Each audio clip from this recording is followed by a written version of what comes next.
I've sung the praises of Made In Cookware for a while now. I own many pieces myself.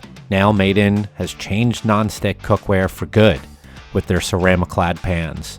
They're premium stainless pans with next-gen ceramic coating free of harmful materials. Beautiful, even cooking, and easy to clean. It's even oven safe up to 550 degrees. How do I know how great they are? I added one to my kitchen. Don't need a nonstick pan? Made In has pots, cutlery, bakeware, glassware, and everything you need. Take your home cooking to the next level by upgrading your cookware by going to unitedwedrink.com/madein, MADEIN. Find out why pros trust Made In. Go to unitedwedrink.com/madein and upgrade your kitchen and cooking today. The opinions and statements in this podcast do not represent those of the host's employers, co-workers, family, or imaginary friends. Now enjoy the show. Happy hour? More like amateur hour. Welcome to United We Drink.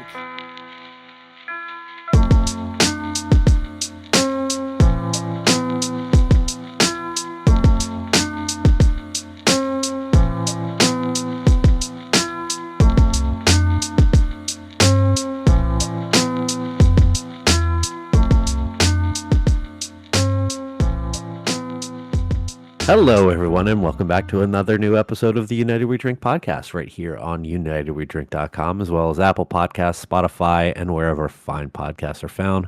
My name is Mike Yorevich. I'm joined here only by Kevin Abbott today. Tim Johnson is on assignment somewhere. We'll learn more about that in a couple weeks, possibly. Who knows? Or not. Or we'll just pretend that he was never gone. That's probably the best way to go about doing it. This is a pocket episode. This one's not in the canon this is of the show. This is a throwback to all the podcasts Mike and I have done, just the two of us over the years. We've been podcasting, together for 20 years now? I think something like that. It's somewhere between 20 and an infinity. It feels like that. Is this the wrestling podcast? I don't remember anymore.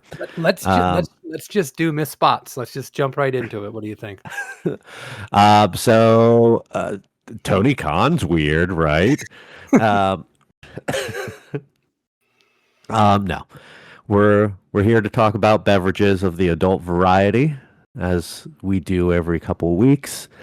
Kevin, you were talking about throwback, and you, right before the show, told me that you were doing a throwback drink tonight too. So what do you have? What are you drinking? Well, I have to be honest with you. I am starting with Neon Skyline, which is our West Coast inspired IPA at Barrel of Monks that was just released. It's actually a beer that we did as a collaboration with Tank a few years ago, but we're releasing it as ourselves. It's one of my favorite beers that Ralph's ever made. It is just this brilliant bitterness and brightness of a West Coast with a lot of tropical fruit flavor, using that thiolized yeast strain, but keeping the beer clean and clear. I just think it's wonderful, and I just got to tip my hat to Ralph because I know he listens to the show. This is fantastic. I actually, after I tried the first can during the canning run, I had given like a case count, and I went over to Ben and said, "Can you run like 5-10 more cases of this?" Because I knew we had the labels. It's all for me. It's just so we don't run out of it too quick, and I can drink it. So. No, I am drinking that now because that's what I wanted to start with. But I am going to go into, as my next beer, Sugar, or what I used to call, like I named it, Lagunitas Brown Sugar. The beer has been, taken off the market, and then they reintroduced it in some other way. And now this is the original formula. And it's a complete throwback. I remember when that beer was very sought after. And I picked it up, did it for Old Favorite Friday, and it's brilliant. It is essentially an American barley wine with this great balance of bitterness and sweetness. It's just fantastic. So excited to get into that. I've already drank a couple of them, but I'm excited to get into that later on for this nostalgic episode between you and I, Mike. The ABV on that beer? 9.9%. Oh, okay. I'm drinking a beer that I would think people would think is a throwback, and that's Shiner Bock. I was at the grocery store today, and I'm like, I need to pick up a 6-pack for today. And as we talked about last episode, we're in the midst of reset season. So the shelves were pretty bare in my local big box grocer. So I wanted something that I don't drink all the time. So it was like, all right, I'm not getting High and I'm not getting Hazy Little Thing. And I saw every time I go into this store, I see this beer. And then every time I go to look at the um, date code, I can never find it. And I always put it back. And I've yet to buy it. 90-minute IPA. They have 6 packs of 90-minute bottles, and there's no date code on it anywhere. Not on any of the bottles, not on the 6 pack holder.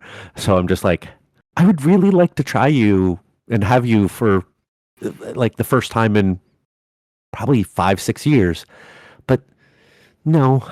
So I just saw the Shiner Bock and was like, you know what? It's been a few months since I've had you, so you're coming home with me.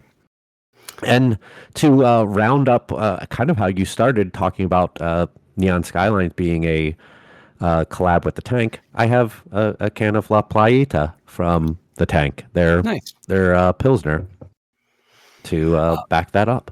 Well, there's nothing wrong with Shiner Bock.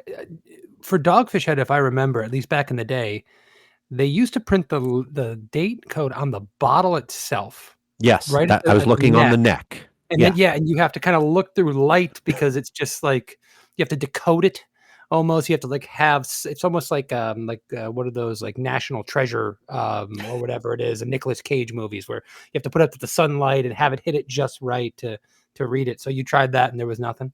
Yeah. And I thought maybe with like them being part of Sam Adams, because I think Sam puts on the label. So I was like, maybe they have it on the label, nothing on the label. I'm like, yeah, I can't. And it was on sale too. So I was like, do I it wasn't clearance, but it was on sale. But I'm like, I can't. I just don't know.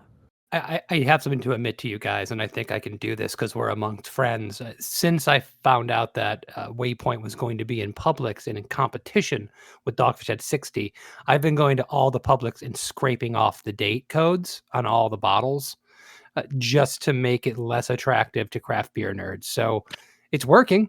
It's working. It's working. You didn't buy it. All right. So we're going to talk about tonight something that I think you would come to expect from this show, because it is pretty much us bitching and moaning about something going on in this industry. So, and that's unrealistic expectations.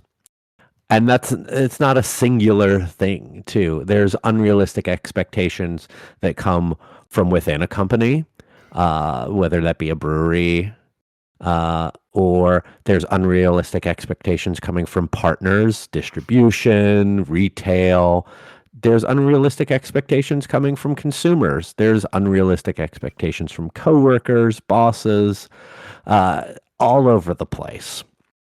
And as is typical, Kevin has like something that has recently happened that that caused him to think of this as a topic. Well, first of all, you said the term unrealistic expectations so many times. Do you remember the Mad TV bit "Lowered Expectations," the dating service? Lowered No. expectations. So I'm thinking unrealistic, but see, I can't even too many syllables. Unrealistic expectations. That's what I was thinking about the whole time. So, not that I wasn't listening to your words, Mike, but I was in my own little I world there. wasn't. We need someone who is. So, yeah, I mean, we've talked a lot recently. We did the whole episode talking about grocery store and Publix and the fact that we've had, some significant wins recently. And it's happened in multiple different avenues, not just in package, but in draft.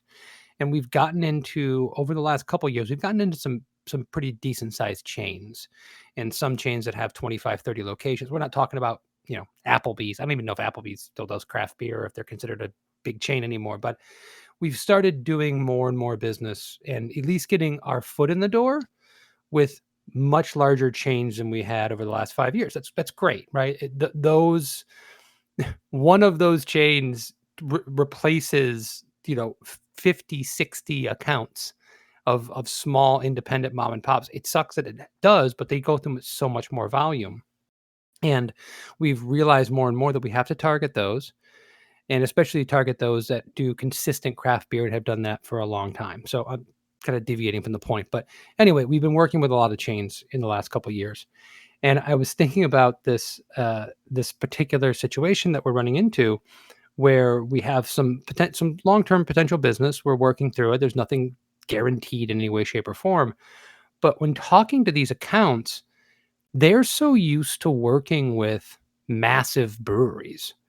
And I mean, doing 20, 30, 40, 100,000 barrels. I mean, I don't even know if you guys consider that massive. It's massive to me. Uh, that have either, excess capacity, or they're already doing beers and can rebrand them for them. And they're coming and talking to us, and we have to be a big player, right? We have to kind of throw our weight around and say, yeah, we can do that. We can do that. Oh, X amount of barrels. Yeah, we can do that. But the downside of that is that they'll turn around and say something for like, oh, brand new beer you've never brewed before. Yeah, we did it in 2 weeks. Well, we've never even done a test batch. We don't even know what this beer is going to taste like. I mean, on my scale, I'm looking at this going, okay, first we have to brew a 10-barrel batch of a beer that we think is going to fit this profile. I got to get the grain in. I got to do that. It's going to be a month until I have a finished product, 3 to 4 weeks before I have a finished product, just to try to see where we're at in the first batch. And then I probably got to do another batch.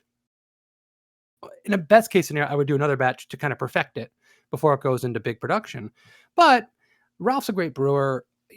We are able to work within the parameters of a flavor profile after one batch to usually hit the second batch pretty well. So even then, I can probably go into production with it right afterwards. But then I got to brew a massive amount of it, enough to flood a market for a big chain. And most of the time, that doesn't mean one batch. Even in an 80-barrel tank, it doesn't mean one batch. And you're in this situation trying to wheel and deal and trying to be the big player that they want you to be. And you're sitting there going, I'm 3 months away practically from being able to give you any meaningful amount of liquid. And your expectations are, well, you're going to flood the market almost immediately. And it's a really tough position to be in that situation, because they have no idea what my brewery looks like or what I can do. And I'm not even saying that if, Funky Buddha, if they had the capacity right now, even if they had the tank space, right? They got an empty tank sitting there for whatever reason. Could they turn it around into? I don't think they could. I feel like that's an unrealistic expectation for even larger breweries. I'm thinking of, like, say, New Belgium. Our friend of the show, Maddie Smooth, is recipe development for that brewery, and I can see no way that he would say to, like, anyone, "Oh yeah, we could have you something in 2 weeks." No, you're like, we're gonna have to source materials, grains, ingredients is what I meant, not materials, and brew a test batch on our small system, run it through the tap room, see how people like it. We might have to find some different ingredients to get the price to where we want it to be. Yeah, like you're looking at least, like, probably 3 months might even be on the low, like the really fast end for someone like that. Like, I can't even see a big boy wanting to touch something like that. Saying 2 weeks, no. Like, you can white label something that we already make for sure within 2 weeks, but a brand new from scratch recipe, Yeah, and I appreciate you saying that.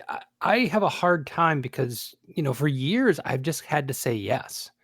Not to everything. I mean, if there's something that's just completely unrealistic and there's no wiggling on the timeline, I've turned things down because I don't want to put out a bad product. But there's been enough times where it's like, oh, I'm your guy, right? You need me to turn this around. Usually it's just shifting around production of something else. A big festival gives you a foot in the door because one of their sponsors dropped out, and they're like, we need 200 half barrels and we need it in 2 weeks. Well, okay. I can rob Peter to pay Paul. I can move this around. I can take this away from the tap room. I can do things to get that business because it's so important to me. And I've been in the position where I have to be like, yes, and then figure it out. And I think most people at the breweries of our size, Mike, kind of feel like they have to do that because how often those opportunities come across or come along for us? Sometimes we're lucky to get that opportunity. I mean, even if we make quality beer, even if we have a great reputation in the market, we're still relatively small. So we have to kind of capitalize on that and jump on that. But the expectations of the market and the people who have no idea how beer is made. I mean, most of the people that are making decisions at any decent sized company, down to your mom and pop local, craft beer centric restaurant or bar, they have no idea what it takes. They have no idea what fermentation time is. It is a black box for them. They do not know what goes on inside that. And they will throw things out to you on a regular basis. And you just go, man, you've run a craft beer bar for 25 years and you have no concept of how this is done.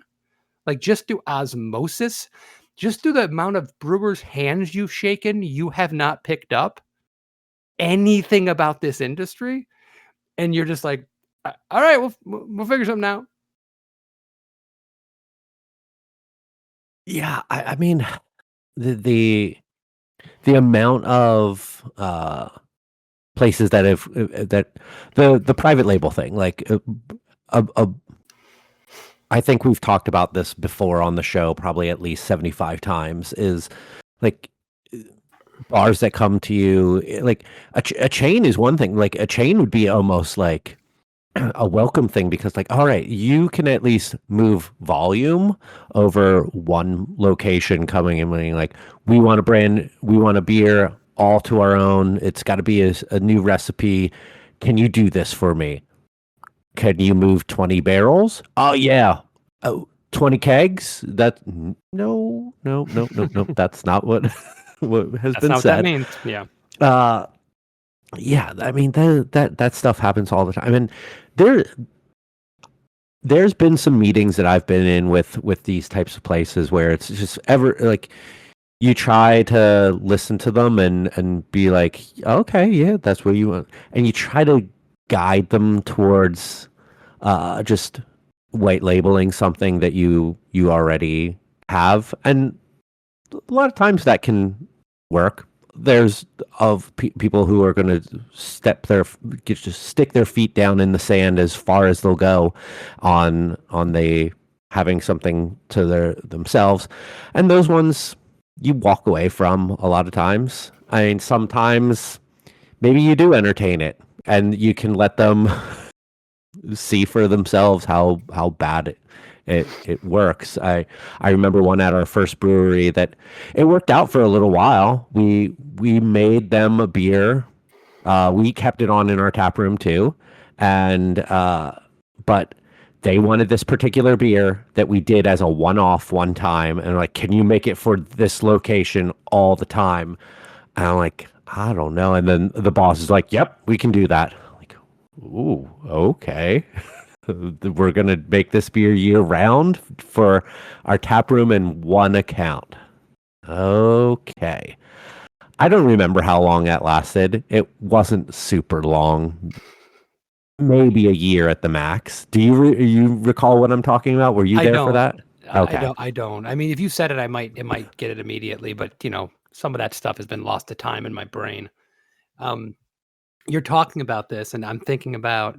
So we have a current account that is a great account. They go through a good amount. I'm not going to name them because I don't want to shade. Even though all the people that were involved in the early decisions are completely gone from this, I don't want to shade them for it because they didn't know any better. But there was an account that came in and they were a food forward account, a really great potential account. And they're a very popular restaurant.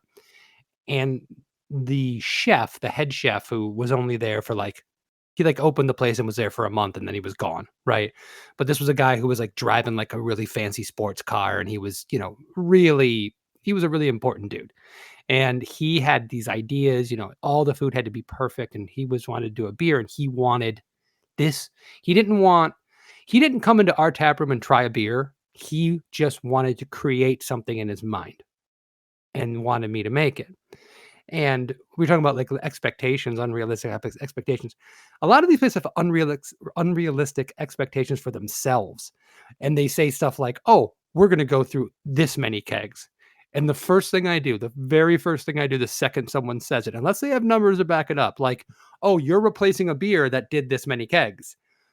If they say, we're going to go through 1,000 kegs a year, the first thing I go is, okay, 500 at the max, probably closer to 250.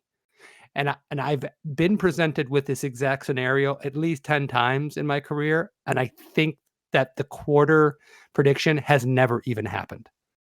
That is just the way it works. The second someone gives you a projection without any numbers to back it up, they are going off of like, oh, in my restaurant in New York, these are the numbers we did with Budweiser. And that's the number they're giving me for this, special craft beer for one location in freaking, Palm Beach County or whatever. But we will sell a triple from you for exactly those same numbers. Oh yeah, of course. But he wanted to create this beer that was, had a special fruit in it and it had like some herbs. He wanted to do this whole thing. And my partner Keith has been in these kind of situations because he gets these all the time where we talk about like gently massaging them in the right direction. Like, oh yeah. But have you thought about this? Right? Like, have you thought about maybe doing this instead? And part of you is doing that because you want to make your life easier. You want the account, but you want them to take on a volume mover so you can be like, okay, now I have to produce 5 more barrels of single and Havana this month instead of producing a brand new beer and taking up a tank. But also part of me is like, this is going to work out so much better for you. I promise. I know what moves and what doesn't move. I have 15 years in this industry. Someone will be, oh, I want to have a house triple. You mentioned a triple. No, you don't. No, you don't. Unless you are in an incredible craft beer area, you don't want a house triple. You just don't. There's no benefit to you. You're not going to move the beer, but they will not listen to you. So anyway, so we went down this road. We made this beer, this special beer for them. They went through 1/8 of what they said they were going to. It was hard to keep up with production, but they still, even 1/8 of what they projected was a lot of beer. And so we kept up with it and we got through it. And, a year or so later, maybe even 2, management switched over and we went to them and said, hey, can we just do this instead? And they're like, oh yeah, we're fine with that. And now everyone likes it. And by the way, the beer sells better. It has better throughput, better numbers. It's easier for everybody. And is it just now one of your existing core beers? One of my cores. Is it white labeled or is it? Well, so there's no package to it. It's all draft. But yeah, but a new name. Yes, it's a new name for one of our core beers, and it just moves, and everyone's happy, and it's lovely. The thing that we said, the exact beer, by the way, that we pushed for this, that at that time, and now it took 3 years to get there. We got there, and they maintain a great account, and they support multiple brands, and they're wonderful. It's just that the people had unrealistic expectations when they started, and it is really difficult to massage people off of those preconceived notions they have and this thing in their mind of what's going to be. And I don't know if that's going to continue because craft beer, the bubble has burst and there's not as many like fancier restaurants that are like, oh, we also have to have a craft beer with our name on it. But it still happens all the time. We just did a recent restaurant just took one of our cores as their house beer. They're crushing it. They're going through a lot of it. And we're still getting requests on a regular basis. So it's not going away completely, but I'm not sure if this is going to be something that people are dealing with on a massive scale a lot over the next 10, 15 years. Yeah, I see that stuff calming down a lot in over the last couple of years. And I think that it'll go down to like the slightest little bubble up every now and then because it'll be like 1 or 2 places. But I think that places would rather have like a nice curated menu now, like that they put together and of stuff that they believe in. Or working with a brewery to curate their entire list. Like when when my wife and I went to California last year for our anniversary, we had dinner at the French Laundry, and it was only Russian River and Cantillon beers available there, all bottle, all package, and I was like, they know what they want, like like they're like we want the best sours in the world, and we're going to get those from Cantillon, and then we're going to work with one of our local favorites of Russian River for a lot of American ales, and they had the sours from them too, but I was like, yeah, this is a place who just like probably 10 to 12 beers available, but yeah, all from just two breweries. So I think stuff like that would be uh, more like probably more common in a few years for like the higher end places. Not to go off on a tangent, because we're talking about the expectations or unrealistic expectations, and this what you're describing with the French Laundry is is realistic expectations, right? Yeah. They're paring things down, making things simple. As much as I hate that idea for like competition and potential for growth for other breweries, we've spent our entire careers trying to compare ourselves to wine and spirits. And imagine going to a fancy restaurant and only two wineries have wines available. You can't even picture it, right? Because the Yeah. wine list at a nice restaurant, I was a wine steward. I had over 750 different selections on my Italian centric wine list 25 years ago. And I you had to have that. You have to have all these different brands because they all have such acclaim. Beer just isn't that. I mean, we want it to Yeah. be. We really want it to be. But if you are going to, run a program and really care about the beers that you're serving, and if you came to Barrel of Monks, and I'm not trying to put myself in the category of Russian River or Cantillon, but if you're a local, really nice restaurant and you come to us and say, "Hey, we want a good IPA, we want a good blonde ale, we want to have a wit, we want to have a nice bigger Belgian like a quad or a triple, and we want to have something fruity, and you want to have a saison even," I can give you all that, and they're all high quality, and you know that you have one option for each one of those things. You don't have to get too complicated. You don't have to have too much. You have to have 6 IPAs, right? Even though IPAs Yeah. run the gamut, you don't have to. This is the one we like. This is the one that pairs with our food best. That's a good option. I mean, if I was a restaurateur at this point, that might be my preference, right? This is something I stand behind. This is something that I know is high quality, and this is something I know that's consistent. And I can say, here, this is what we have for you. Because when I buy, and this is, deep cut like Sassicaia or Ornellaia or these incredible Tuscan wines that I used to get, I can sit that down for 20 years in a cellar, right? I don't need 100 different beers because they can't sit for 20 years in a cellar. They have to be turned over. And we talk all the time about the idea of like comparing ourselves and, the affordable luxury and stuff, which I think some of this ties into. But yeah, I don't know. That just sparked a whole little tangent in me. I'm sorry, Mike. You should be. You should be very sorry about yourself. Um, Always am. so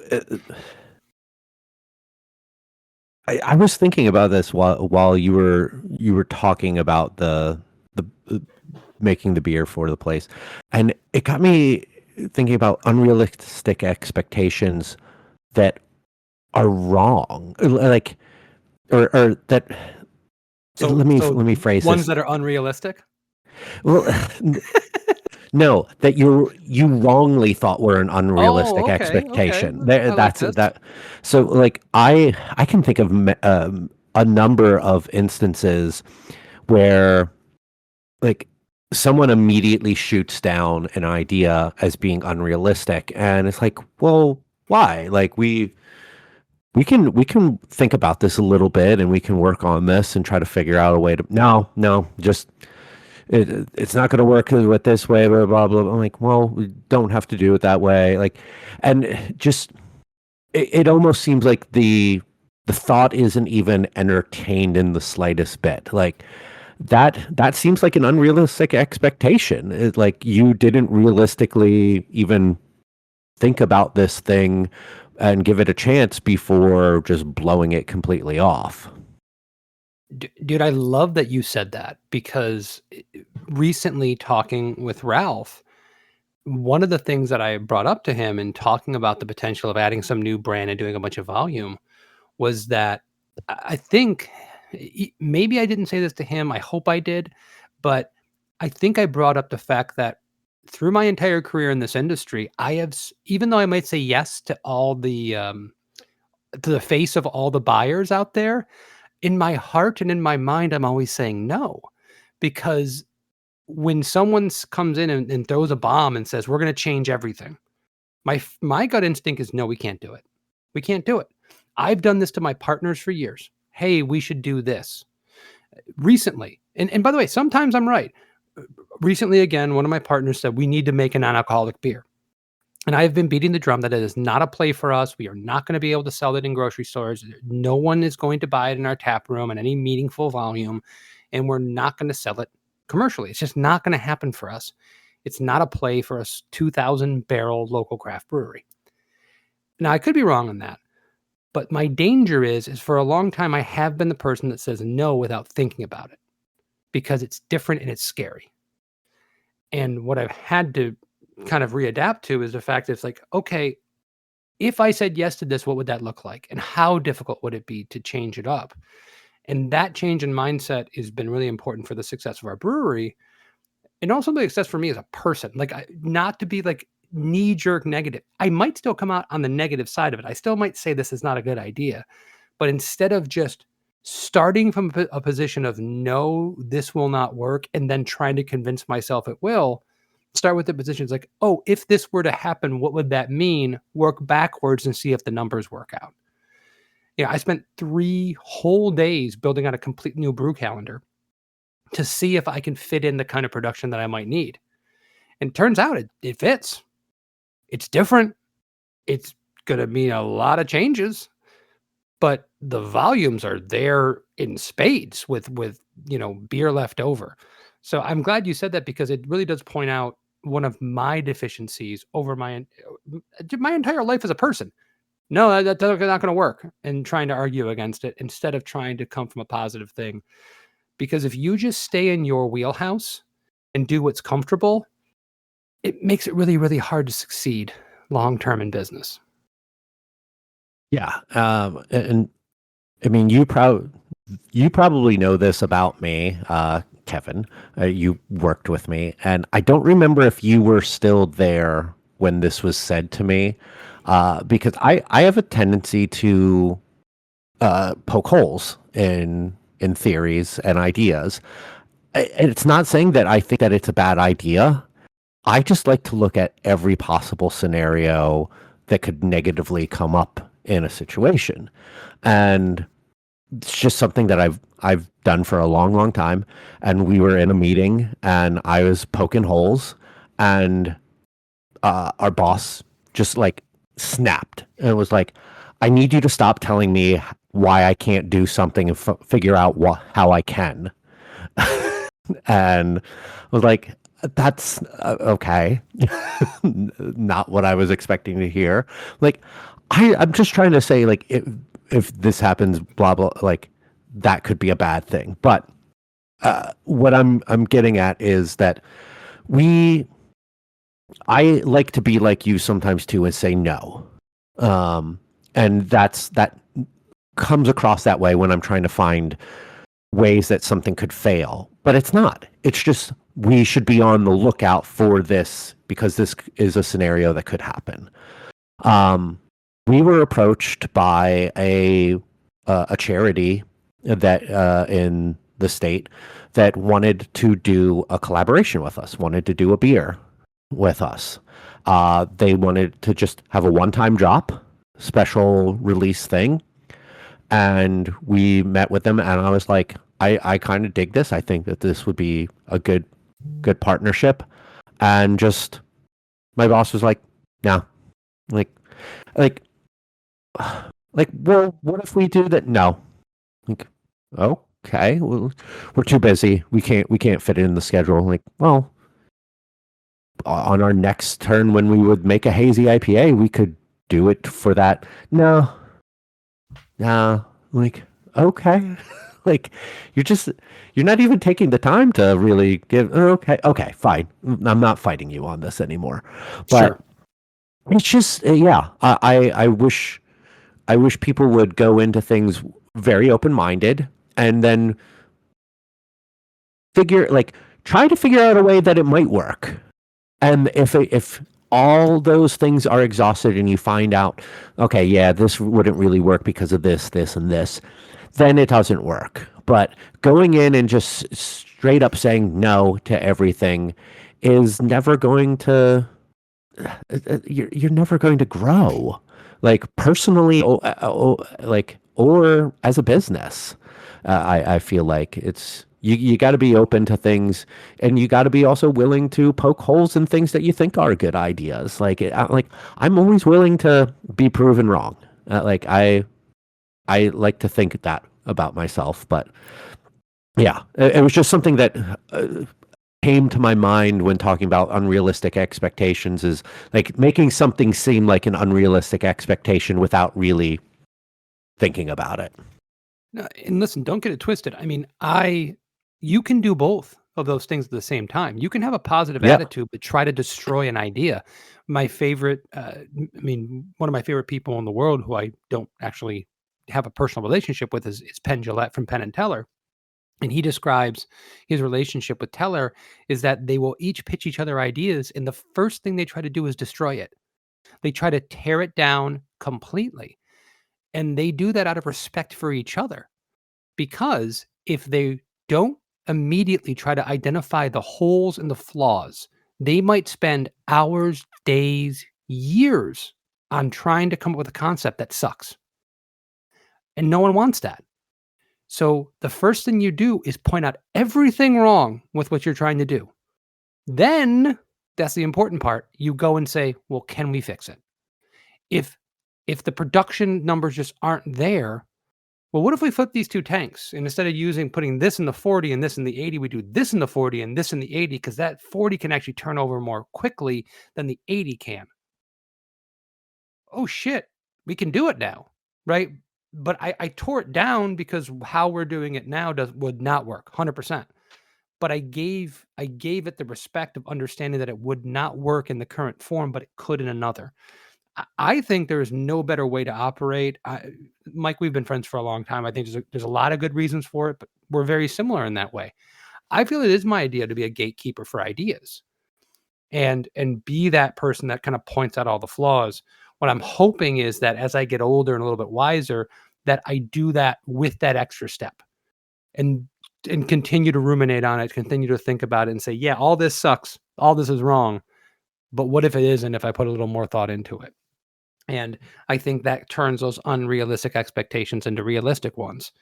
Um, I do want to pivot. I've actually want to talk about this kind of Go stuff for back a to long trash time. talking. Yeah. No, but I want to say I'm really happy that you brought that up because this has been on my mind a lot recently. But I do want to talk about, and you were mentioning this with bosses and stuff like that. What do you think are, as an employee, and I've had this experience for many years before being not an employee necessarily. What are the most unrealistic expectations you've had in your positions in the brewery or your positions in creative? Because those are two very different things. And I can imagine, especially the creative aspect, where like we don't know anything about how long it takes to do something, right? And I can imagine people going like, "I want you to make this graphic for me. You can do that in 10 minutes, right?" You know? Yeah. I mean, I I'm only one person, so I'm not speaking for the whole creative field, but I like to brainstorm and research a lot for something. So there is a lot that goes in before I even start to design something. Like, that might look like I'm not doing anything. It might look like I'm just flipping through pages of websites.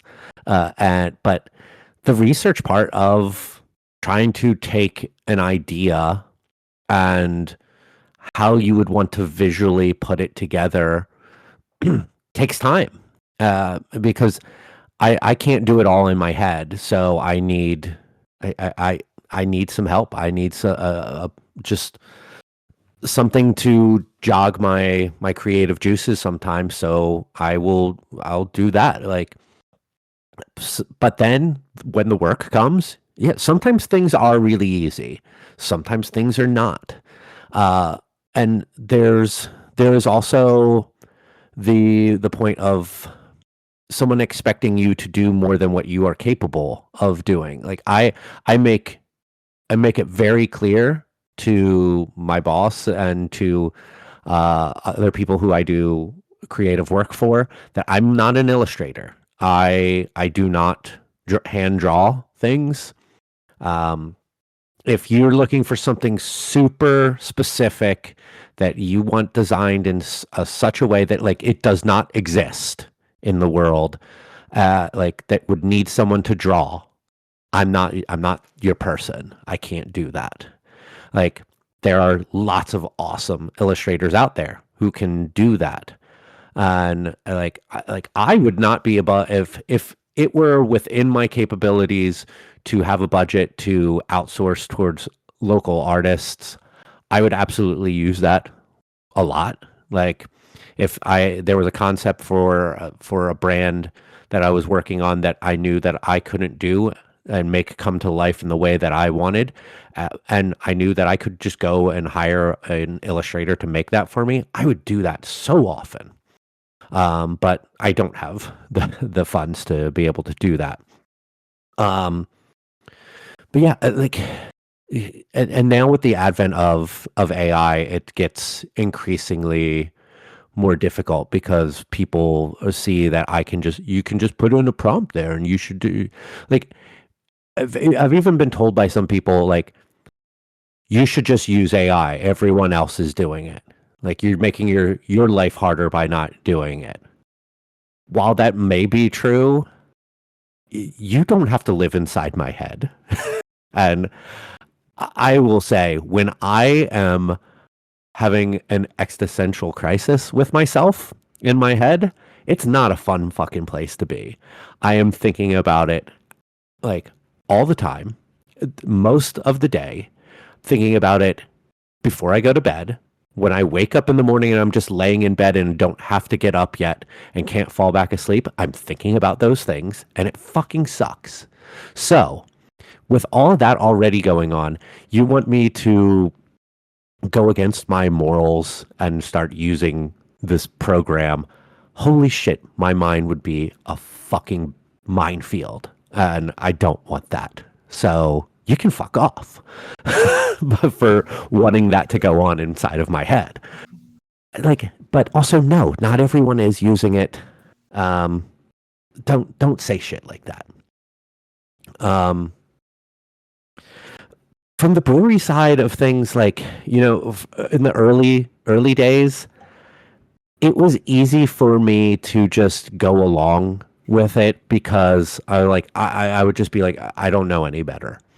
Like, okay, that's what I got to do. Fuck, that sounds like it sucks, but all right, this is the only way that I know how to do it. I'm being told this is how I should do it. It wasn't until like people like you came around and would break things down and be like, well, you don't have to do it that way. You could do it this way, and it doesn't hurt the integrity of what you're doing, makes it a little easier.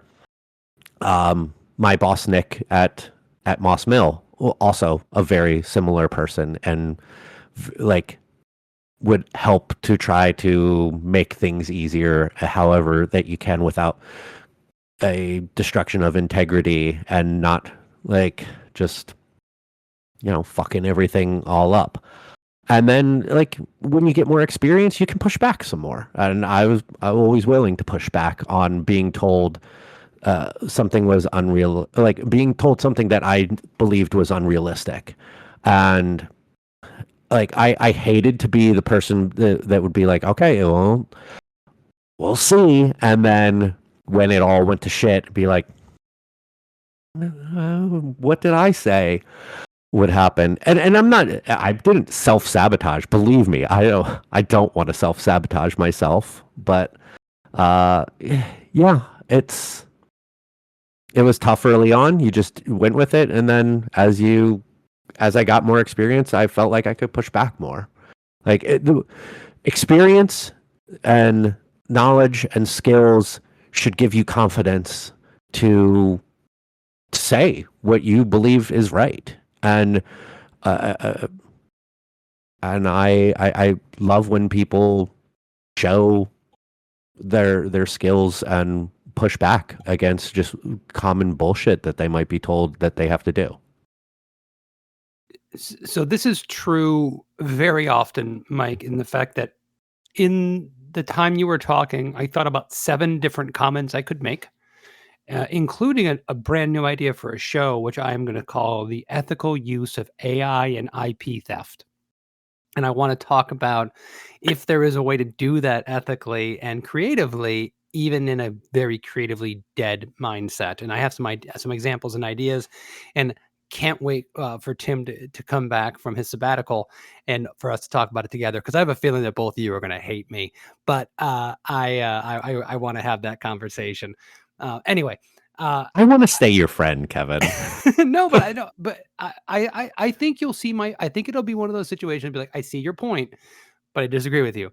I think it'll be one of those, but who knows? I might be pleasantly surprised. But I do think it's a great thing to talk about in the future. Um, yeah, I think one of the big holes, speaking from an ownership side, who really tries, and I know I mentioned, I think I mentioned Ralph 3 times in the podcast already because I know he listens. Our seller person, Ben, who also does all of our labels, does not listen to this show. Honestly, Ben doesn't really like beer that much. He's not in this industry because he's like a passionate beer guy. He's in this industry because like he was working at Publix before, and this was kind of a better job. And he's a very creative person. He did create the Neon Skyline label. He creates all of our labels these days. I'm insanely proud of what he does. I'm happy to have him. I'm happy that he has this other portion that we can pay him for something he's passionate about. Um, I try as a boss, and in my mind, I'm the boss that's like, okay, here are the projects coming up. What Tell me what it costs. You tell me what this particular label, what these parameters are going to be, and then you tell me what's a realistic expectation for it. I also understand the power balance of sitting him down in my office and him understanding what the brew schedule is and going, "Oh shit, that beer has to be out in like 3 weeks." Or, not even that because we have to have label production and stuff, but it has to be out in a month or 2 months or 3 months even. Sometimes you have to get started, very early on these things. I understand that he might, in his mind, be like, that motherfucker has the most unrealistic expectations for me, and I have to constantly deal with his bullshit, even though I am actively trying not to be that person because I just don't know. I don't know what it takes to create these images from nothingness because we have 2 different categories. We already have assets, and you have to manipulate these assets to make a new can label, right? Or we have, this is a new concept. And that's kind of how we have it like staggered. Like this is a reimagining cost and timeline, and this is a new concept cost and timeline. And I'm always very interested because everyone always thinks they're the good guy, and they're like, "Oh, I'm not like that. All my employees think I'm great, and they go home and go, oh, I'm so lucky to work for that guy." Everyone thinks that, and like 99% of everyone thinks that you're an asshole. So I just wonder, I wonder how often I'm the prick that doesn't have any concept of what's going on. I will say 11 times out of 9, you are.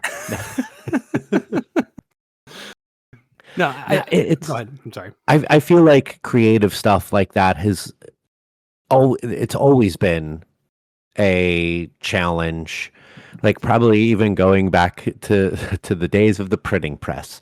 But and I don't think that that's ever going to change. Like people, I know a lot of people who have very strong opinions and very strong understandings of how things work that they don't know anything about. Like, like are brazenly confident in being ignorant. Like, I don't understand it. Like, I never want to come across as seeming like I know more than what I actually do. Like, I sometimes have a hard time. Have you listened to this show, Mike? Once or twice.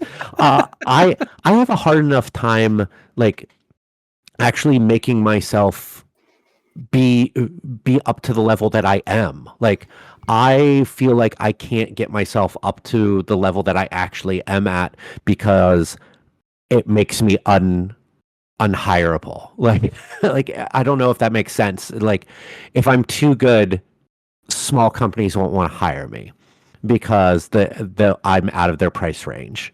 So I am always afraid of seeming better than or seeming as good as I actually am, if that makes sense. But, like, because there are people who just, it's creative work fucking sucks, from the work standpoint. Creativity is amazing, and creating stuff that you love and you care about and that you just made from basically nothing is amazing. Turning that into work, that you're taking someone's idea who it might be half baked at best, and trying to bring it to life with so many parameters coming from a person who doesn't really know what they're talking about is fucking hard. It really is fucking hard. And to people who do it way more than I do and stay sane, kudos to you. Like, I love you. But yeah, it's really fucking tough. You have unrealistic expectations of yourself, Mike. I think that's what it is. And sometimes Probably, yeah. they're too low of expectations. They Yeah. should be higher. To go back into, I'm happy we've jumped around here, and I think that kind of the thread that we've hit on is really interesting. But to go back, The name of this episode is Jump Around, not the House of Pain song. I do want to ask you, if you had to think about who has the most unrealistic expectations, is it brewery owners? And I'm talking about, like, brewery owners like, I'm going to get in this business and make $5 billion. Is it distributors? Is it beer buyers? Is it the customers? Where do you think the bulk of that on that pie chart would fall? No wrong See, the answers. hard part out is, how do you measure it? Well, I mean, you measure it by randomly saying a thing, then supporting it in with fluid things that ounces? cannot. Is No, that how we're measuring it? no, you randomly say something, then you say some words that support it, even though we're not critically going to evaluate any of it. That's how we do it here. So my gut is truly split between the consumer and the brewery owner. I was thinking the same thing. Because, like, you can say that distributors have unrealistic expectations, but they do it for everyone. So is it really unrealistic at that point, or is No, it they set just the them. way that it is? No, they just set the market. So Yeah. their expectations are completely realistic. They might not work for you, but they're Yeah. realistic. Retail accounts, I mean, yeah, maybe they are unrealistic, as we spoke about earlier, but, like, for some of them, like, I think that that's just the way restaurants are. Restaurants always are unrealistic about, like, all their costs, their overhead on everything, how many people are going to come visit their place. Like, restaurants are perpetually in that category. So I feel like they just negate all of that. They shouldn't even be in the discussion. So it comes down to the owners and it comes down to the consumers. And like the things about the consumer, I mean, we've talked about breweries now for a bit, so might as well turn this around onto the consumer. But some of this stuff is stuff that we have talked about before. Like we consumers who think that they should be able to find our beer in every single store in every single city in every single state. Like I and being a person who handles a social media account, it is so fucking difficult to not just like when someone goes, you should be distributing to Michigan, to not just go, no, we shouldn't. Like just no. Like drink local Michigan beers. They have a lot of good ones up there. Trust me. Like I love that you love us. I love that you miss us. Like that's awesome that you have made us such an important part of your life. But trust me, you can find just as good, if not better, beer where you live. Because it truly is unrealistic for us to be able to send beer to there.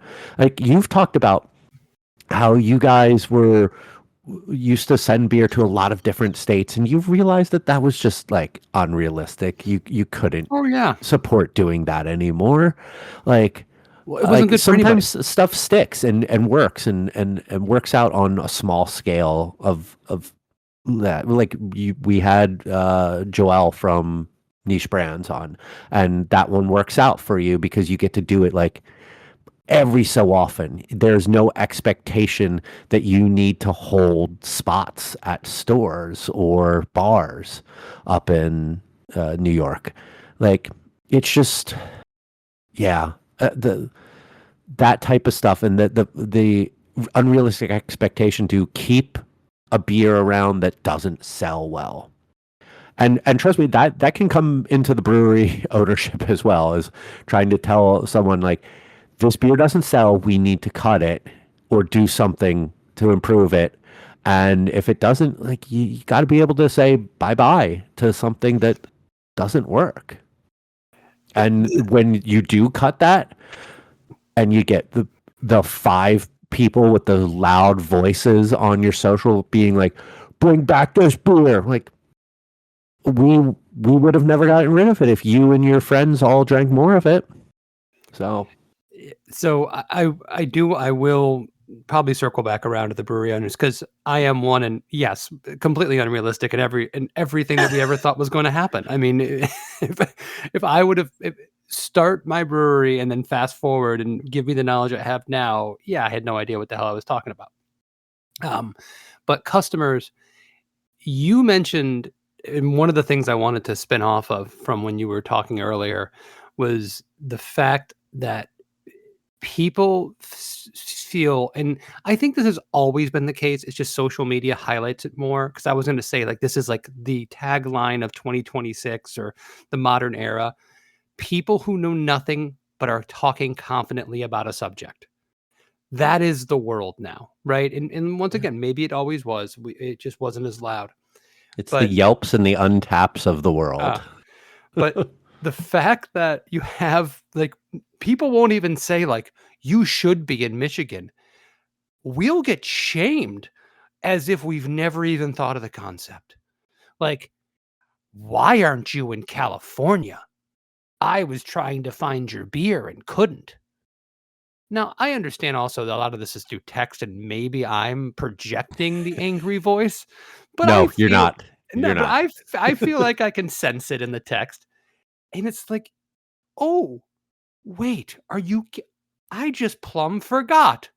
I was going to go ahead and sell hundreds of barrels of beer every single month to one of the largest states in the union, and it was just like number 3 on my list of the day, and I went and got lunch instead." No, it's because it does not Ah, that's right. financially. There's 50 states. I was counting them the other day and I was like, I got up to 49 and I'm like, who am I No, missing? no, I actually, Ah, it'll come to me. that's the problem. Like, I was counting the states, I got up to 5, and then I lost count. Um, yeah, but they'll act like you've never even thought of this. Well, no, it's because it doesn't make any sense. Or maybe we've tried it like we have in California and it didn't work. There was no continuous business because that's not the way this industry works. But people will talk so confidently. I do also want to make a special mention, and this is not to shame this person. And I'm not going to give their name, and they're never going to listen to this podcast and have no idea this is happening. So I think I'm safe. But this very nice person reached out to me, loved our beer, was vacationing in Florida, was trying to bring cases of our beer home, but they were nowhere near the brewery. And they found our beer on the west coast of Florida. Well, one of the problems about distribution for Barrel of Monks outside of, 3 different counties in Florida is that you ain't finding fresh beer because they sit on the shelves forever at a Total Wine in Naples or in Sarasota or what have you. We're distributed there technically, but we don't move much product. We don't have a sales rep over there. And we love Cavalier, but they have other priorities in those areas and they don't have a sales rep to support them. So you're going to find old beer. They went into a location and found like 4-year-old bottles of our Wizard White Ale. And they were worried that they were going to get sick because they drank the beer before seeing the date.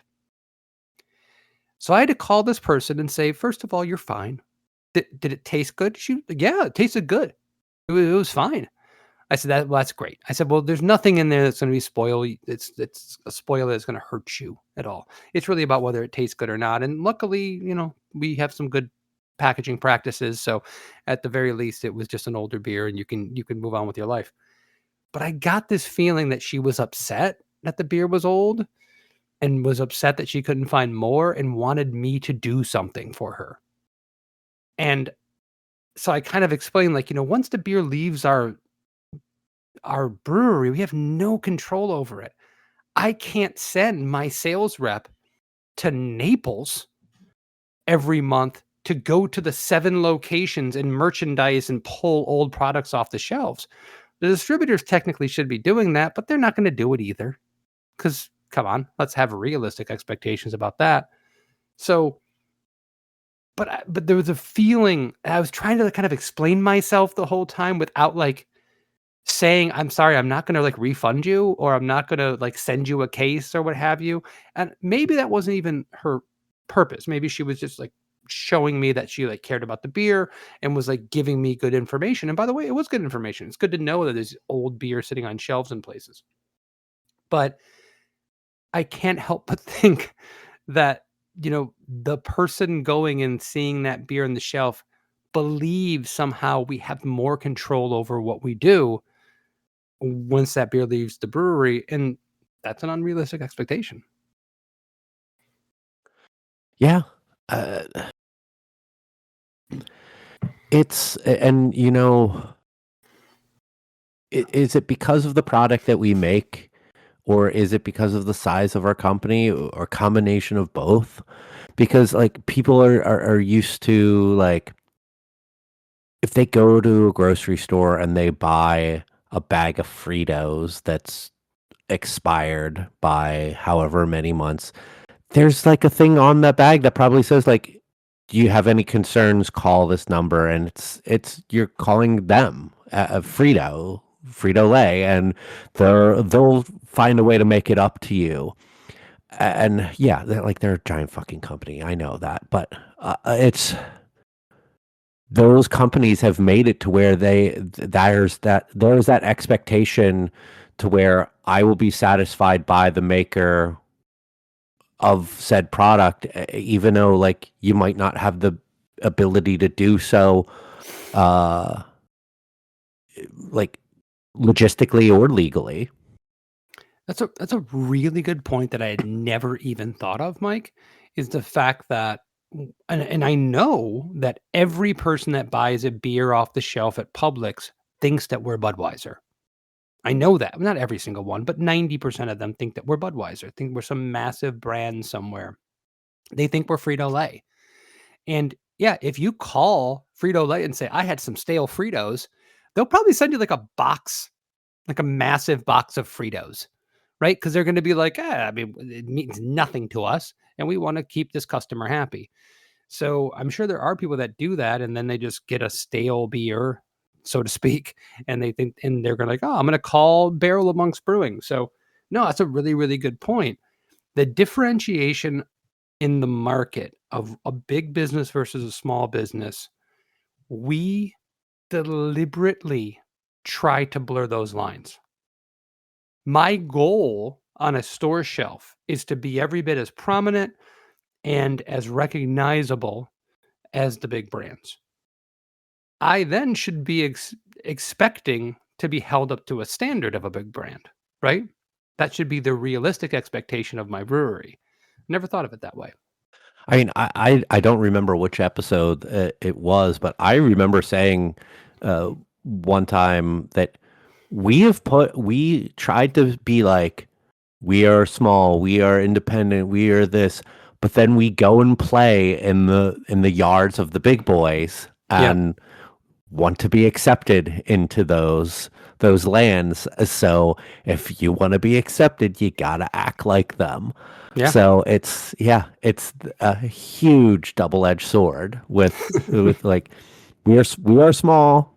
We can't really do what they do, but we want to play with them. And then when people expect you to be like them, like, well, we're small. Well, then why are you playing with the big boys then? Like it's such a it's such a Well, two-sided way no, of looking at it. it's unrealistic for us as brewers, and I think it really does come back to that. Is that We are I think all unrealistic. no, we are. Like, We're yeah. completely unrealistic about our place in the market and I mean, what we this can potentially podcast is do. unrealistic about being like A anything podcast yeah. about being an actual podcast that people listen to. No, I think it's an important thing to recognize, right? Like we're trying to, in part of this conversation, we're trying to be kind of self-aware because the the only cure for that thing we just talked about, where it's I am comfortable speaking with authority on things that I know nothing about. The only real cure for that is to have some understanding of yourself, some realistic expectation of your own knowledge. And I think we have to be self-critical. We have to look at ourselves and go, what are we doing to perpetuate these ideas? Because we're doing a lot, right? And a lot of us got into this industry thinking we're going to take things by storm. I mean, the amount of people who were like, you know what I'm going to do? I'm going to open a brewery and I'm going to sell to Budweiser in 5 years. How did that work out for like anyone but like 5 breweries, right? I mean, and this is pervasive. If I tell you I've had 5 conversations, and I'm not a very social person. It's not like I'm, you know, going out to bars all the time talking to brewery owners and hearing their deepest, darkest secrets. But if I told you I had 5 personal conversations with people like, yeah, that's what we're gonna do, like that would be that would be minimizing it. Like everyone thought that's what was going to happen because they were completely unrealistic about their position, about the market, about what craft beer was gonna do. And we are dealing with the ramifications of it for the entire industry right now. I mean, we're living in the wake of that mentality as all these breweries close and have really, you know, sometimes people think like, oh, well, there's opportunity here. And that's what we're trying to look at. There's opportunity. We're going to fill this void. This brewery was doing X amount of barrels and we can do those barrels. But really, what it's done is damage the entire idea of craft beer. It's not what it was, even in the mentality of it, in a lot of ways, is because a bunch of people had these expectations that were just way out of their league. I during that I was reminded of a headline that I read today. You you're aware of are you aware of what happened with BrewDog and N- that Some they things, but go sold ahead. their assets and everything? No, I didn't So know that. okay, so Tilray, you know who Tilray is, right? Mhm. They bought BrewDog's UK assets. Okay. Bought the brand, bought the brewery, and like 20 something or a number of the pubs, not all of their pubs, and are in negotiations to buy their US and Australian outfits right now.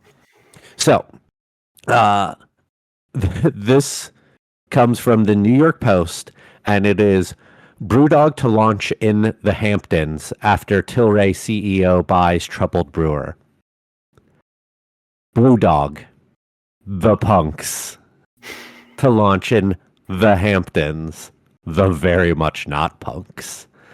Like this is like the Onion couldn't have written a better like headline to do something like that.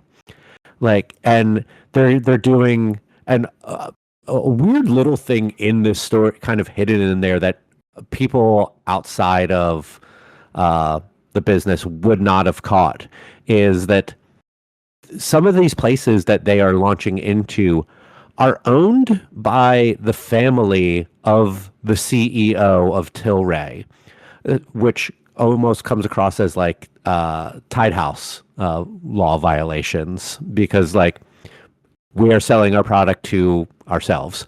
But it's just so fucking silly and depressing at the same time. Like I was laughing, and then it was like, but oh God, it this is what we've gotten ourselves into. We like we have, and someone's gonna say, "Who are you fucking saying we about?" Like, true. This is what has happened to craft beer. It's not this independent small thing anymore. Everyone wants to be bigger because that keeps you in business with the way the market's going. So a lot of people are abandoning the whole concept of small, independent, fighting for your lives out there, and doing it from a DIY standpoint. I mean, some people do that and can work on it. They have lower overhead. Awesome, like and that awesome. I know kind of sounded facetious, but no, that's truly like awesome. I'm very You're happy supporting for that idea. Yes. Um, I wish that could be more. I wish that we hadn't, as a collective industry, had such grandiose like ideas on growth and believe that we could be like, I can't even remember what that whole concept with the Brewers Association. Craft beer can be what, 25% of the market. Like, maybe that was super unrealistic of the Brewers Association, and to have like 10,000 breweries in that. Ugh, talk about unrealistic. But hey, I drank that Kool-Aid, and now the effects have worn off. But just getting back around, like this comes back to a thing I've been talking about now for a few years, is like I want to see more breweries going back to being small and worrying about what's going on in the four walls of your building, and not what's going on in the four walls of 3,600 locations of a grocery store. Like, that shit fucking sucks. And like, yeah, I have no. I just kind of gonna leave that statement at that. This shit fucking sucks. Okay, you trail off and I'll jump in. I got you. No, I think identifying the way that this industry, the way that we have set the expectations for it, and the fact is that when you talk about independent and that independent mindset, the fact is that there's many fewer people who want to be small, quality, effective, and be able to pay their employees for 20 years and just be happy with that. Right. And obviously pay themselves. Right. They, if you invest, because brewing equipment still is expensive. Right. So if you invest $1 million into a brewery, you should be able to pay off your investment and then take a chunk of pay for yourselves. Like, you should be able to do that. But there's not that many people who just want that. What most people want is an investment into something that they can leave to their great grandkids. They want to be a Rockefeller, right? They want generational wealth to be generated by their business. That's where I think many, if not most of the people who got into this industry over the last 10 years, their minds are. And I think the ones that have gotten into it because they're like, I love this and I've done the numbers and I don't have to do that much to make it work because of my low overhead and blah, blah, blah, blah, blah. I will say I think those people are probably happier. They're probably a little more content with what they're doing every day. They're setting realistic expectations of themselves, their employees, what they need to do to get by.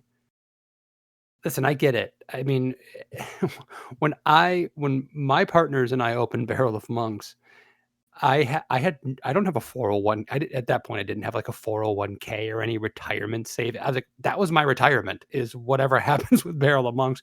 My wife, when she's been a professional since she was like 19. She like brought in all this money for like retirement savings. I was like, well, I'm sorry, I have nothing, but I own part of this brewery that one day hopefully will be worth like millions of dollars, and that's what I will bring to the table.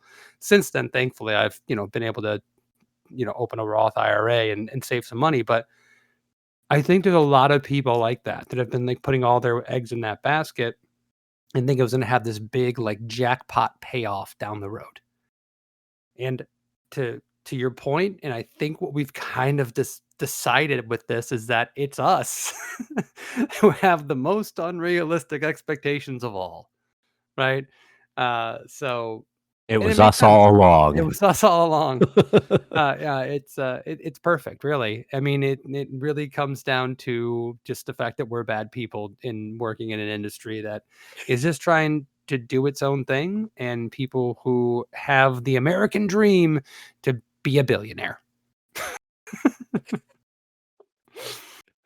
That because that's the American dream, right? Yeah, That's you're not successful unless you're a billionaire, Mike. Didn't you know that? Like, you're that not successful because you that's have like a lovely family and you can put a roof over your head and you can like send your kid to a good school and have food on the plate on your plate every day. That's not success. You're only successful when you can subjugate others with your funds. like there was something you were saying in the early part of that about like the small guys like being able to find a way to like, okay, you have that low overhead and you can get by and you're happy.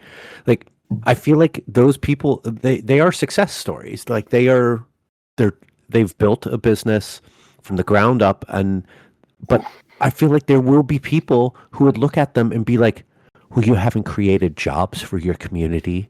It's just what do you have, three people who work there, including yourself? What like, but I'm successful. Like I make money. I make people happy who come to my business. There's always a way that people will spin that to make it seem like you're not successful. You haven't hired 50 people to work in your business. You haven't franchised. You haven't built multiple locations. Like that's just it's a problem with our society is that you always have to keep on biggering it's the fucking Lorax, and it's you you're bad if you are content with just what you have, and that If fucking dude that fucking sucks. if Tim was here right now, he would be salivating because one of the things that the drums he beats over and over again is this freaking "if you're not growing, you're dying" mentality. So I would be remiss if I did not, in his spirit, mention how much he thinks that's freaking bullshit, and just the idea of that is just so poisonous, right? Yeah. It's there is, and now we're getting into like the pure political portion of the show, which we always get into at some point, whether it's in the show or last call. But you know, being satisfied with having something is somehow turned into like a poisonous thing. Like we have this thing that just kind of good and satisfying and getting and allows us to live, and that's just not good enough anymore. And every single investment has to pay off like hit double zero at the casino, instead of just being like, this is a steady slow gain over a long period of time. And if you ask any financial advisor, that's what they're looking for, right? No financial advisor is like, listen, this is what you got to do: take all your money, put it into lottery tickets. Okay. Lottery tickets, lottery tickets, lottery tickets. But we're now like lionizing people who put their money into lottery tickets and won, or luckily found themselves because of a confluence of situations into being a billionaire because they just came along at the right time with the right idea. And now we say that these people are just, gods among us and need to be followed. They're just dopes that lucked into their money, worked hard, and had good ideas, no doubt. But other people had those same ideas and weren't able to make those ideas work because they didn't have the right amount of situations that worked out for them. Too many, as all these breweries close, and at some point we'll probably close out this podcast, but as all these breweries close, everybody, and I'm sorry for anyone who is listening to this who might be in this situation, everybody bitches and moans about how the world was unfair to them. Oh, we just didn't have the right rent and we didn't have the right thing and we didn't have. That's life. You make an investment, you try, maybe you had the best product possible, but it just didn't conspire to work out for you. Or maybe you had a bad business plan. I mean, it's not the world working against you, it's just the way things are. People try things, people succeed, people fail. It's not character that stopped you from doing it. It's not brilliant ideas that you didn't have that somebody else had. It's just the way it works. You Not know, everyone can be not everyone can be a billionaire success. That's not the way anything has ever worked ever. but like technically the world is working against you. The world is working in the way that it has to, and you just didn't work out in But it's it. not again, So but it's like not personal. That's what I'm I, saying. I know. Yeah, It's yeah, not yeah. identifying you and going, well, listen, this guy was doing good, but you know what? I threw COVID at him. Yeah. Yeah. I mean, it was really a global pandemic that killed millions, but it was really Steve. I really didn't like Steve, and his brewery did not Steve. make nearly enough IPAs. I wanted more IPAs, and Steve made too many brown ales. So I kind of, threw the bad juju his way, and he had made him close down his brewery. That's the way I think a lot of people take this. And I get it. I understand why why everyone thinks they're protagonist in the story, but the world's a little bigger than that. Yeah. All right. How did we get onto the subject? Did I do this? Did we do Yes. this? Did you do that? Yes, Urkel. Okay. When in doubt, blame Kevin. Yeah, that works for me. That is how this podcast always goes, Mhm. forever and always. Any other parts of Unrealistic Expectations? I think we covered them all. You know what? This is We another covered one. all of them, I right? think we Every single one. well, I imagine that Tim will write down some things after listening to this, and he will come up with something, and we'll do a part 2 of this because I'm sure, will have some very strong opinions, either A, disagreeing with everything we have to say, or B, coming up with completely different ideas that we did not come up with. And I think that there's more meat on the bone here. So the next step will be to get this published. It'll be the Hitchhiker's Guide to Unrealistic Expectations. It'll be on bookshelves all over the world. Like when you see people on those Zoom like talking head segments on CNN, that'll be in their bookshelf, like right behind them, right next to the power broker. So it will. It's going to be big. I just know. And that's how we'll make our millions and we can abandon this entire society. Yeah. I like how you think, Mike. We'll just keep on biggering and biggering. Bickering. Right. So let's head into last calls, point in the show where we give each other an unspecific amount of time to talk about whatever it is that we want, beer related or not. The only rules are that it is uninterrupted, unopposed, and unobjected. Let's go ahead and start with Kevin today. So this is something I've actually had on my list because I have a list of last calls for a while, and it kind of revolves in many ways about something or things I've talked about in the past, which is my son's youth baseball organization and the complete unrealistic intensity that a lot of these parents have about their kids and baseball.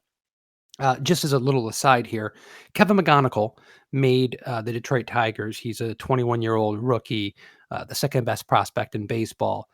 And I'm really excited about that because this kid seems to be the real deal. But in talking about him at one point on a podcast that I listened to called Tiger Territory, the host Cody Stavenhagen, who's a reporter for the Tigers for the Athletic, talked about speaking to Kevin McGonigal's father. And what his father said to him was, "I shoved baseball up my kid's ass for years." The insinuation was that he pushed him hard. He pushed him hard, and that's why was the success that he was. And I like this podcast. I think these guys are great. They actually have measured views on things and have realistic expectations about the team. They're not over the top guys, but I found that to be the most disgusting thing I've ever heard in my life. If I ever shoved baseball up my son's ass, I hope you would take me to prison. I don't understand that. And if you succeed in that and they become a major leaguer, you still haven't succeeded in life. Because a kid should have a childhood and not be a baseball machine by the time they're 8. That leads me into a personal experience that I had. One of Jad's friends from his last baseball team, we got to be somewhat friends, at least, conversational friends with their parents during the games, and seemed to be very sweet people. The mother was saying that they put their kid in like a baseball academy and always like doing these things where like they're bringing him to like these specialists that are working on speed and agility. He's 8, but working on like every day, they can go every day to work on speed and agility and hand-eye coordination and things of that nature. He's 8. And she signed him up for a baseball camp for FAU, and they asked them to click a box that said, "Is your son or your child probably interested in pursuing collegiate athletics at FAU?" He's 8. And she said, "Well, I had to click yes, because if I click no, isn't that saying that I don't believe in my son?" No, no. Clicking no on that is an admission that maybe your son won't give a fuck about baseball when he's 16 years old. Or maybe he's not the best baseball player in the world and not going to get scouted by a college team because he's got other priorities. Or maybe he's just not athletically gifted as you think he's going to be. Saying no is the only reasonable thing you do there for an 8-year-old. Now, listen, I know this was a nice person, and I'm not trying to drag them. And this is the reason I'm comfortable saying this is because this person will never hear this in any way, shape, or form. But if you are looking at your 8-year-old child and thinking about their college sports career, you might want to talk to a counselor. You might want to just take more of a realistic expectation of the world around you.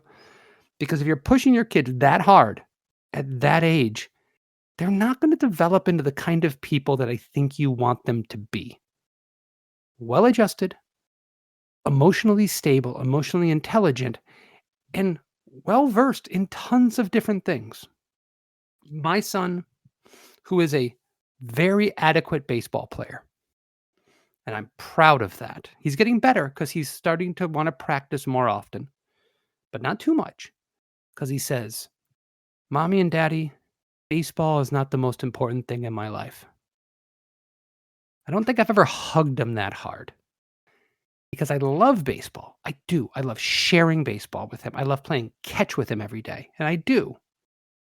But the fact that he understands that, and he understands that his life is going to be more than whether or not he strikes out or hits a home run, means he's going to be the kind of person that I'm going to be proud to know when he's an adult. He is an adult.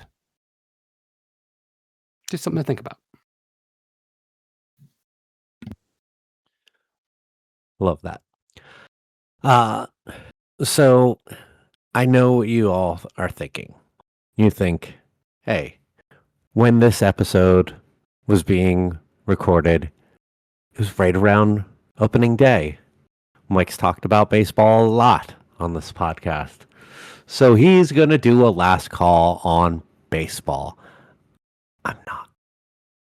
I am psyched that as of this recording, tomorrow is opening day for the Phillies. I am very psyched about that.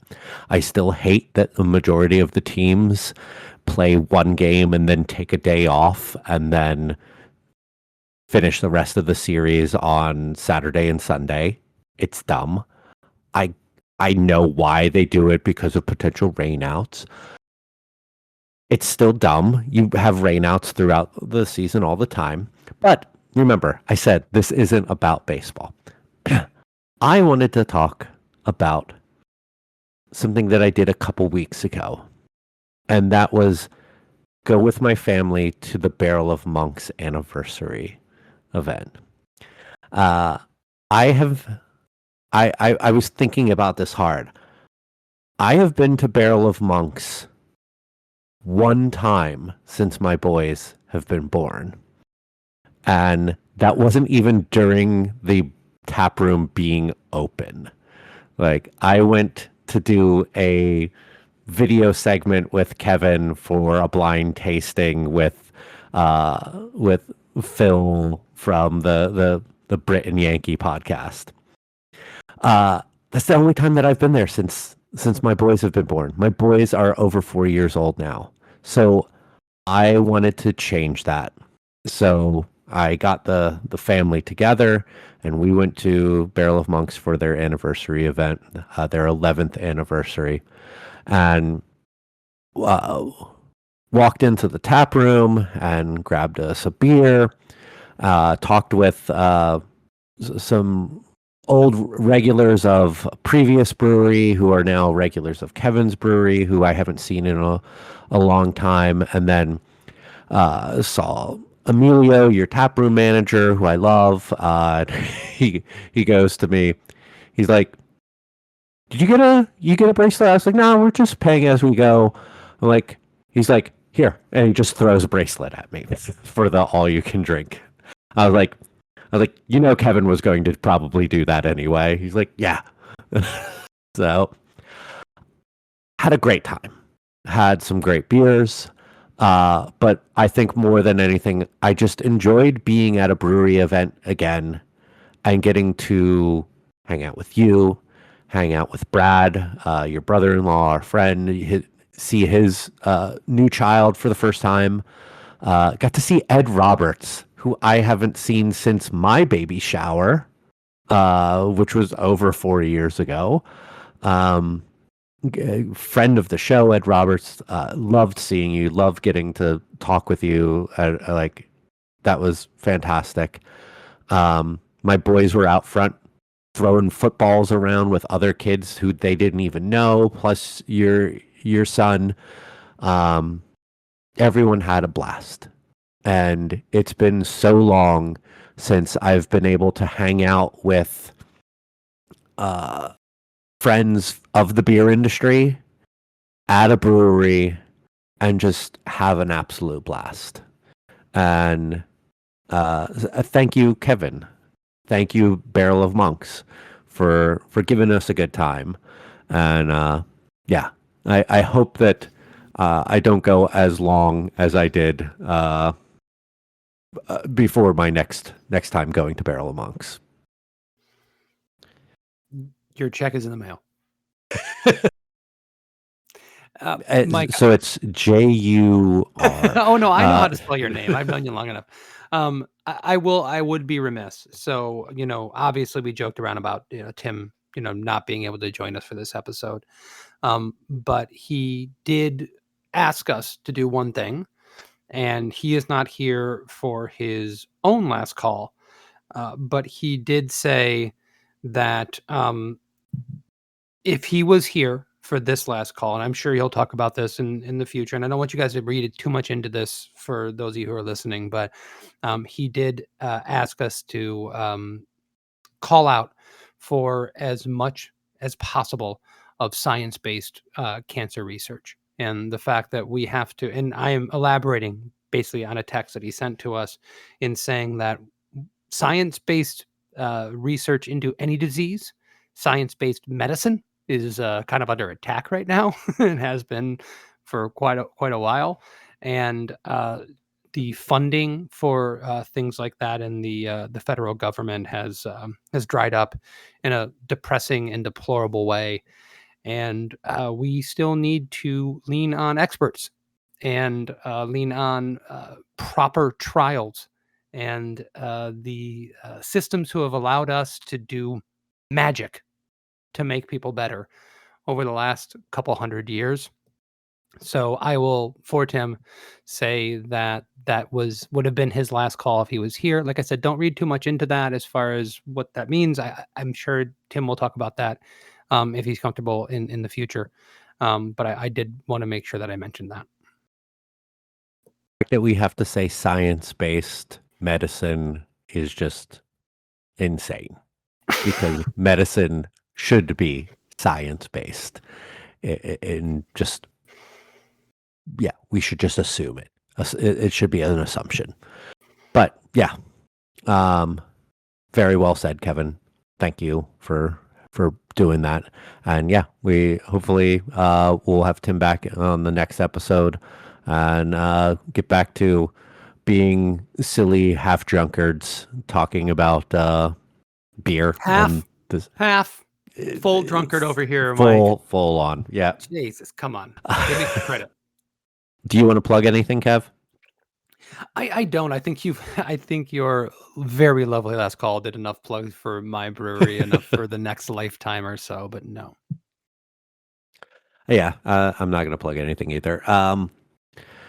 If you want to check us, follow us on our social media, Blue Sky, Instagram, Facebook. We're on there. Check out our website, youknowwewedrink.com. And if you want to support the show financially, over on our website, we have a Brands We Love page where you can go to some links. And if you purchase things through them, we get a little kickback from them. Things like trade coffee, get a subscription and get coffee delivered to your door, Made In Cookware. I am not just a spokesperson, but I am a customer of both of those as well. Not the Men's Hair Club, that's not on there. But yeah, if you want to do that and help us out, do those things.